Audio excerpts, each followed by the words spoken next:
Ketika Rasulullah pulang dari Tabuk menuju ke Madinah, maka di Mekah orang-orang musyrik melakukan tawaf keliling Ka'bah dengan telanjang. Rasulullah mengutus Sayyidina Abu Bakar sebagai Amirul Hajj untuk pergi ke Mekah. Ketika Sayyidina Abu Bakar sudah berangkat ke sana, turunlah surah Baro'ah itu, Baro'atum minallahi wa rasulihi dan seterusnya, yang intinya pernyataan bahwa perjanjian dengan orang-orang musyrik itu sudah dibatalkan. Sayyidina Ali mengumumkan di sana setelah ketemu dengan Sayyidina Abu Bakar di Mina, tepat ngumpulnya orang-orang musyrik di sana, bahwa mulai tahun ini ke depan, yakni tahun 9 Hijriah waktu itu turunnya surah Al-Baro'ah, maka orang-orang musyrik tidak boleh lagi masuk ke Masjidil Haram, melakukan tawaf sambil telanjang, itu sudah dilarang, dan diberi waktu 4 bulan untuk segera kembali ke rumah masing-masing.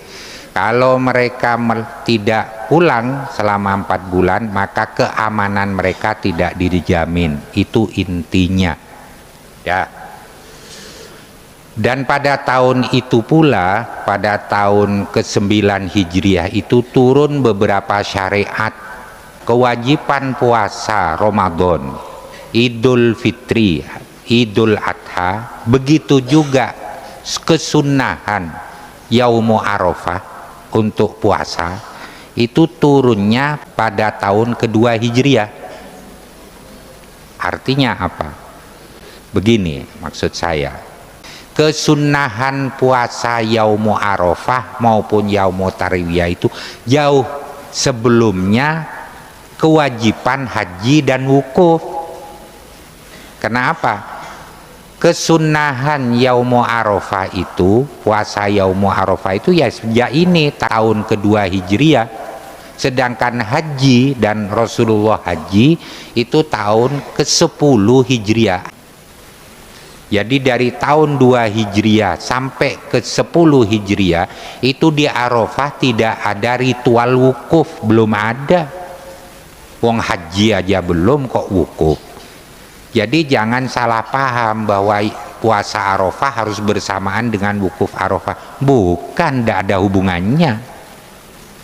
Jadi puasa Arafah itu disunnahkan, disyariatkan tahun 2 Hijriah, sedangkan haji plus wukuf tahun ke-10 Hijriah, jauh sekali. Oleh karena itu dalam ulama-ulama tafsir seperti Imam Ar-Razi dalam Tafsir Kabir menyatakan i'lam annal yaumas samin min Dzulhijjah yusamma biyaumit tarwiyah wa annal yaumat tasi minhu yusamma biyaumi arafah. Di samping beberapa riwayat ceritanya kan begini, pada tanggal 8 Dzulhijjah itu Nabi Ibrahim alaihissalam itu bermimpi diperintah untuk menyembelih putranya Nabi Ismail. Ketika itu Nabi Ibrahim keesokan harinya tanggal 8 Dzulhijjah beliau ragu, dalam pikirannya berkecamuk, apakah ini mimpi minallah atau minasyaiton?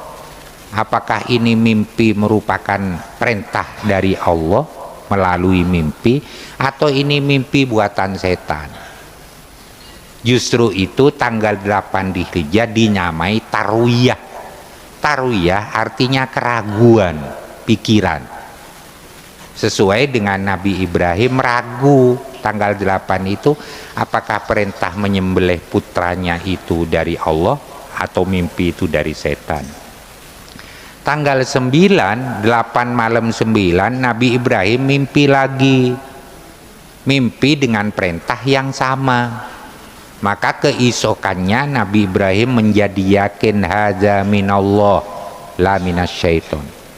Kalau begitu mimpi ini benar dari Allah, bukan dari setan. Justru itu dinamakan Yaumu Arafah. Arafah itu artinya mengetahui. Nabi Ibrahim mengetahui bahwa mimpi itu dari Allah, bukan lagi dari setan. Malam 10, malam hari raya, beliau mimpi lagi dengan perintah yang sama. Maka keesokan harinya tanggal 10 Dzulhijjah dia berkeyakinan untuk melaksanakan perintah Allah sekaligus memberitahu kepada Nabiullah Ismail untuk melaksanakan perintah Allah menyembelih dia, Nabi Ismail. Begitu ceritanya. Jadi tidak ada Yaumu Arafah, Yaumu Tarwiyah hubungannya sama wukuf di Arafah, tidak ada. Karena waktu itu tidak ada perintah memang. Waktu Rasulullah mensunnahkan Yaumu Tarwiyah, Yaumu Arafah, belum ada perintah haji, apalagi wukuf. Dan itu menjadi tradisi di kalangan sahabat, puasa Yaumu Arafah dan Yaumu Tarwiyah. Itu loh, kok lantas dihubung-hubungkan sama wukuf di Arafah, itu akalnya di mana gitu. Yaumu Arafah itu nama hari dan tempat, bukan nama pelaksanaan wukuf Arafah, bukan. Nah, jadi tanggal 2 Dzulhijjah turunnya surah Baroah ini ada syariat lain yang juga diperintahkan pada tahun yang sama seperti yang saya sampaikan tadi, yaitu puasa Ramadan, sholat Idul Fitri, dan sholat Idul Adha. Bukan haji loh ya, sholat Idul Adha. Kalau haji itu baru tahun ke-10 Hijriah Rasulullah melakukan haji. Paham ya? Jadi antara tahun kedua Hijriah sampai tahun 9 Hijriah enggak ada ritual wukuf di Arafah. Itu udah ada, wong haji belum diperintah. Masa tanpa haji tahu-tahu wukuf? Memangnya mau rekreasi di Arafah? Baru ada wukuf Arafah setelah ada ibadah haji. Sedangkan puasa Arafah dan Tarwiyah itu sudah disyariatkan sejak tahun kedua Hijriah.